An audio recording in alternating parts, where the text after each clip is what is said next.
guys, Mark back here with yet another video. So today we're talking about the Google Pixel 3 XL, and I've had the camera, I'm going to say camera because that's all I'm going to be focusing on in this video. I've had the phone / camera in my hands, actually shooting with it for the last roughly 3 weeks. So if you are here on this video and you're expecting me to review like the operating system, the look, the feel, any other kind of stuff, I'm not going to be talking about that. I am a photographer and a video maker, and that is what I'm going to be focusing on. I'm going to be showing you videos and photograph samples of both the front and the rear camera, and also a couple of the little interesting things that Google has implemented into this phone in order to make these cameras work a lot better than they ought to be. Alright guys, so without further ado, let's jump in and get started. So the first test that I wanted to kind of check out was this. I wanted to see how well this particular camera, at least the front-facing camera, does in quote-unquote crappy lighting conditions. So all I have is two 3.5 watt LEDs, sort of like table lamps over here to my side, and then I've got maybe 5 watts worth of LED overhead lights in here. So I wanted to kind of see if I could use this as, you know, a standard everyday, hey, I just want to make a quick video, don't want to put a whole lot of time and effort into it. You know, so can I set this up really quick, use the available light after the sun's gone down, and still be able to crank out something that's halfway decent? So I've been testing out the, you know, vlogging capabilities of the Google Pixel XL3, or 3XL, whatever it's called. And I'm highly impressed. I think that they do something like, if you're holding the camera, you know, you're going to introduce a lot of shake into your video if you're walking around with your phone. I mean, that's just kind of the way it goes. If you hold the camera out at about arm's length, I do think that it does some sort of like digital image stabilization processing after you shot the video, because when I'm looking at the video, I mean, it looks pretty bad. Like, it looks like I am really shaking the video hard. And from previous experience, I mean, almost with any camera, if you're hand holding and you're walking like I'm doing right now, it's really difficult to get it to look good, to not cause seasickness, or, you know, you got shake fatigue. You know, you're going to stress out your audience a lot with the amount of shake and vibration that you're going to introduce into your video. But whatever Google is doing with their video image stabilization technology, it's working. So now I'm using the rear-facing camera. So I know that the image quality is going to be significantly better with this camera. But I also wanted to see how much more, I don't know, I guess stabilization that they have enabled for the rear camera. Honestly, the front-facing camera is not that bad. Now granted, I won't be able to put it under heavy scrutiny until after I get it, you know, onto my computer. You know, everything looks pretty damn good on a cell phone screen, but ultimately I'll just let you guys be the judge. I mean, there's no point in me telling you what I think about the video. I mean, if you don't like it, or if you don't like the way that the video gets processed, or you don't like how it handles handshake and movement and stuff like that, ultimately you're the one that's, you know, looking into this phone, more specifically the camera on this phone, for its image and video taking capabilities. So I mean, if you don't like it, it really doesn't matter what I think. These next few clips are all completely handheld, no gimbal, no stabilizer, no anything. I'm just walking, holding the phone in landscape mode, and playing with my dog.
that ball.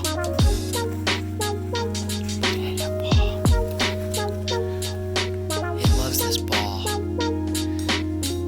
Don't it love that ball?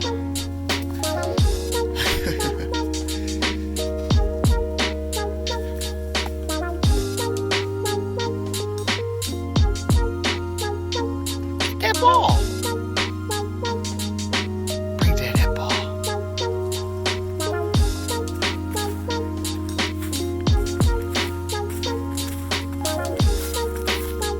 Why didn't you bring Daddy ball? Why didn't you bring Daddy the ball? Now, the optical stabilization inside of the Google Pixel 3 is, honestly, it's pretty damn amazing. This first clip is just completely non-stabilized. Everything that is going on in this clip is just, it's all being done in camera mechanically. The next clip is actually a fully stabilized shot using Google's stabilization software after the fact. As you can see, it does crop in just a little bit, but it's still not enough to really damage the image overall. But it actually looks like I have this thing on a tripod and I'm turning it via a fluid head.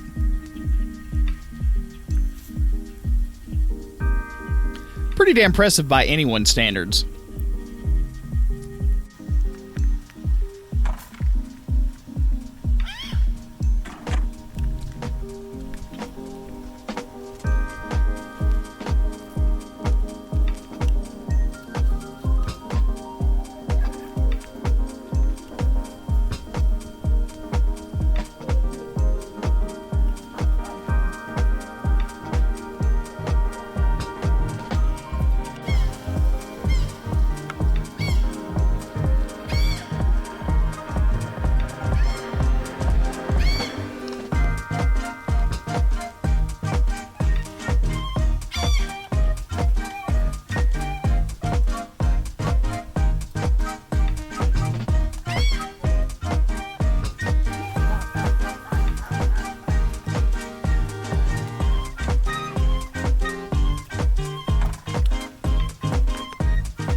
Now this next section of clips is all sort of digitally zoomed in. I was not a fan of the digital zoom at all. I thought it looked extremely over-sharpened for some reason. I mean, I don't understand what Google necessarily thought that they had to do in order to make the image look better just because they were zooming it in. But if you look really close, I mean, everything just looks really, really over-sharpened and not in a good way.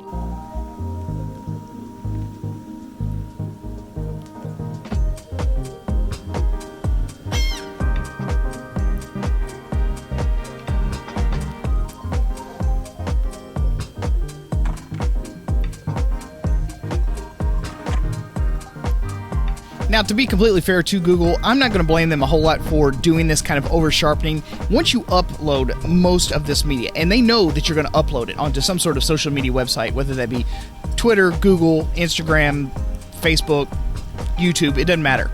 They know that it's going there, and the amount of compression that those websites apply is just insane. What are you? You look like a little Fraggle. Are you a little Fraggle?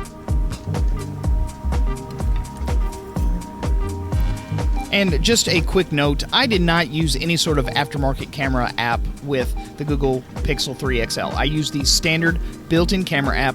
And if you happen to like really good saturated images, if you don't like to mess around with color grading or color correction whatsoever after the fact, you're really going to like this type of image. I wanted to have maybe a little bit more latitude to change stuff around, but overall, just a run and gun shoot, it's great. Now, as far as the images are concerned out of the camera, I think that they're fantastic. You are allowed to shoot in both JPEG or RAW and JPEG at the exact same time. The colors are very vibrant, they're very punchy, they look really, really good, and again, I know that Google knows that most of these images and videos are going to end up being posted somewhere on social media. So what they try to do is they try to get rid of some of that post-production work as much as possible so that those images look as good as possible. They're trying to sell you a phone. They're trying to sell you the cameras in this phone, and they want to make sure that the images look as good as they possibly can right out of the camera so that, you know, you don't have a bunch of amateurs trying to make them look good and then, you know, what happens after that. Okay, so just to give you a little bit of context into just how good this Google night sight is. So I am right up against the light just so that I can expose for this video. But if I start backing up, that's 1 step, that's 2 steps, 3 steps, 4 steps, and I'm in complete darkness. Alright, but there is a really pretty... Yeah, not that you would be able to see it, but there is a really pretty palm tree right behind me. And I'm going to take a picture of it. So, check it out.